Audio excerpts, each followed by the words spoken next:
累的了。 Halo guys, selamat datang lagi di channel ini bersama gue, Reborn. Buat yang baru gabung, jangan lupa dibantu like dan di-subscribe ya. Pada video kali ini, kami akan melanjutkan cerita mengenai chapter terbaru dari manga Tokyo Revengers, yaitu chapter 224. Setelah 10 chapter berlalu, semenjak bentrokan yang melibatkan geng Rokuara Tandai dan juga geng Brahman terjadi, kini akhirnya dunia baku hantam Tokyo Revengers dibuat kembali memanas.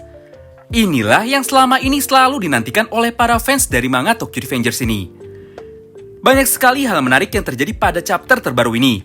Mulai dari diungkapnya nasib Draken yang sudah 4 minggu tanpa kejelasan, sampai dengan kemunculan para monster terkuat penguasa dunia berandalan di Tokyo. So, buat kalian yang penasaran dan mau tahu alur cerita dari manga Tokyo Revengers chapter 224 ini, kalian bisa simak terus ya video ini sampai habis. Tokyo Revengers chapter 224 dibuka dengan sebuah hal yang sangat mengejutkan. Dalam salah satu panel manganya, terlihat Terano yang sedang berdiskusi dengan para anggota eksekutif geng Rokuhara Tandai lainnya, seperti Kakucho, Ran, Rindo, dan Mochizuku Kanji. Mereka semua akhirnya mengetahui sebuah fakta baru, yaitu ada anggota geng Rokuhara Tandai yang tanpa seizinnya pergi ke taman hiburan untuk mengincar dan membunuh Takemichi. Di momen ini, mereka semua pun dengan cepat langsung menganalisa semua kejadian yang baru saja terjadi ini, dan mencoba mencari solusi yang terbaik untuk menyelesaikan tragedi pada malam festival Tanah Bata ini. Terano sadar, jika kali ini Akashi Takeomi dan geng Brahman pasti tidak akan tinggal diam saja, mengetahui ada anggotanya yang diserang. Scene pun kini berpindah. Kali ini terlihat Takemichi yang semakin panik, melihat kondisi Draken yang sangat memprihatinkan. Takemichi pun berusaha terus bertanya kepada petugas medis atau dokter yang datang mengenai bagaimana kondisi Draken. Apakah mereka semua bisa menyelamatkan Draken dari masa kritisnya? Mendengar pertanyaan Takemichi ini, salah satu petugas medis yang menangani Draken pun akhirnya menjawab. Sayang sekali, nyawanya sudah tidak bisa diselamatkan. Dia sudah meninggal dunia. Di momen haru ini, seketika Takemichi terdiam 1000 bahasa tanpa bisa berkata satu patah kata pun.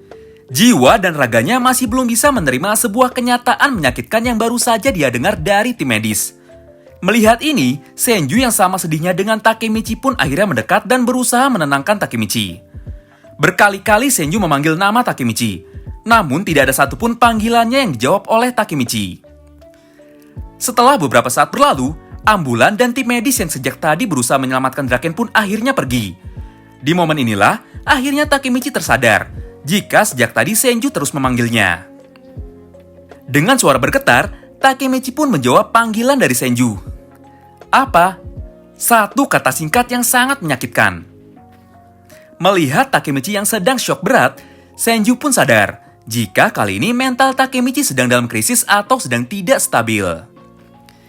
Tidak lama berselang, kini terlihat Akashi Takeomi yang akhirnya tiba di lokasi taman hiburan ini. Tanpa berlama-lama, Takeomi pun langsung bertanya kepada Takemichi dan Senju mengenai bagaimana kabar dan kondisi dari Draken. Takeomi berkata, apa benar Draken mati terbunuh?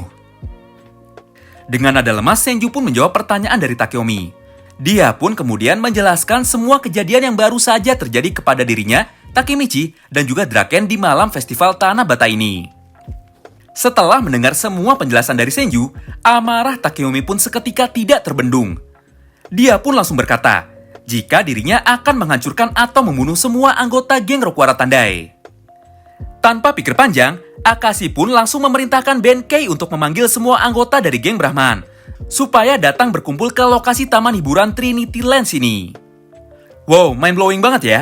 Menurut kami di momen ini semuanya sangat mencurigakan. Entah kenapa semua kejadian atau tragedi yang terjadi di malam festival Tanah Bata ini, semuanya seperti sudah direncanakan dengan matang. Anehnya, kenapa Akashi Takeomi harus repot-repot memanggil dan mengumpulkan seluruh anggota geng Brahman ke lokasi ini? Seakan-akan dia sudah tahu jika geng Rokuara Tandai akan datang juga ke lokasi ini untuk berperang. Mendengar semua perkataan Takeomi barusan, Senju pun terlihat sangat kesal sekali. Senju sangat tidak setuju jika Akashi dan geng Brahman akan bertempur di malam festival Tanah Bata ini. Namun di momen ini, Akashi Takeomi langsung membentak Senju. Dia berkata jika ini bukanlah permainan anak kecil lagi, dan mereka tidak bisa mundur begitu saja, apalagi setelah mengetahui ada anggotanya yang diserang dan terbunuh. Di sini jelas sekali terlihat jika Senju hanya seperti pemimpin boneka yang selama ini hanya dikendalikan oleh Akashi Takeomi. Pada akhirnya, Akashi Takeomi lah satu-satunya orang yang mampu mengambil keputusan tertinggi di dalam geng Brahman. Di tengah ketegangan ini, tiba-tiba saja dari kejauhan terlihat Terano Sousu yang datang ke lokasi taman hiburan ini, diiringi oleh seluruh anggota dan juga para eksekutif geng Rokuhara Tandai di belakangnya. Dengan lantang Terano berkata, "Ini semua sangat menarik. Dengan kematian Draken, ayo kita mulai pertempuran akhir ini." Mendengar tantangan dari Terano, Akashi pun tanpa pikir panjang langsung menjawab. Dia setuju dan berkata kepada Terano jika dirinya dan geng Brahman akan mengakhiri semuanya malam ini juga.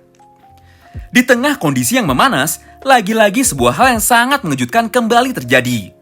Dari kejauhan tiba-tiba saja terdengar suara motor CB250T milik Sano Manjiro alias Mikey. Dalam sekejap, Akashi pun berkata, jika dia mengenal suara motor ini adalah suara motor yang dulu sering sekali dia dengar. Suara motor milik sahabatnya yang merupakan mantan presiden geng Black Dragons generasi pertama, Shinichiro Sano. Tidak lama berselang, sosok yang selama ini kita nantikan kemunculannya pun akhirnya datang juga. Tanpa berlama-lama, Mikey pun langsung turun dari motor CB250T miliknya. Di momen ini, terlihat sangat jelas sekali ekspresi kosong dari seorang Mikey. Tidak ada lagi cahaya yang terlihat bersinar di matanya. Ekspresi dan tatapan ini adalah ekspresi yang sama dengan Mikey versi jahat yang selalu ada di masa depan. Kedua geng besar yang sejak tadi ribut pun seketika terdiam melihat kedatangan Mikey. Mereka semua tidak ada yang menyangka jika malam ini Mikey pun akan datang juga ke lokasi taman hiburan ini. Wow, menarik banget ya. Dalam chapter ini lagi-lagi Ken Wakui memberikan sebuah pola pengulangan yang sama. Setelah semua perjuangan dan perjalanan panjang yang dilewati oleh Takemichi, pada akhirnya kini semua hal yang sudah ia capai harus kembali berulang kepada garis waktu awal atau garis waktu original, di mana pada garis waktu itu Draken harus mati mengenaskan karena ditusuk oleh Kiyomasa. Hal ini sangat berkaitan sekali dengan nama arc pertama dari manga Tokyo Revengers ini, yaitu arc Mobius. Di mana pada dunia nyata, Mobius sendiri merupakan sebuah ilmu terapan dalam matematika yang mempelajari atau menjelaskan mengenai konsep kontinuitas atau pengulangan. Dan biasa kita kenal dengan nama Mobius Strip atau Mobius Loop. Mungkin dari sini pasti sudah banyak sekali yang bisa menyimpulkan mengenai apa yang sedang terjadi kepada Takemichi di dalam dunia Tokyo Revengers ini. Ya, benar sekali. Takemichi kali ini sedang terjebak di dalam time loop atau perputaran serta pengulangan waktu.